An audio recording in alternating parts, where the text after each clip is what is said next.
मैया जब भोजन बना रही थी, भगवान ने पूछा मैया किसके लाने बना रहे हो? मैया ने कहा ये जय जय के लिए है। मैया ये जय जय क्या होता है?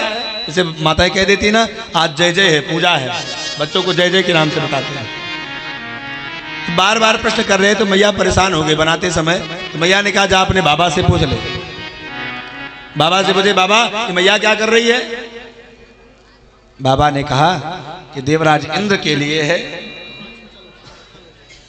बाबा कहते हैं कि पर्जन्यो भगवान निंद्रो मेघात तस्यात्ममूर्तयः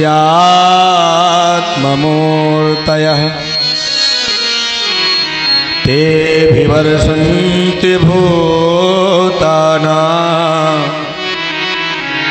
प्राणिनं जीवनं पयः।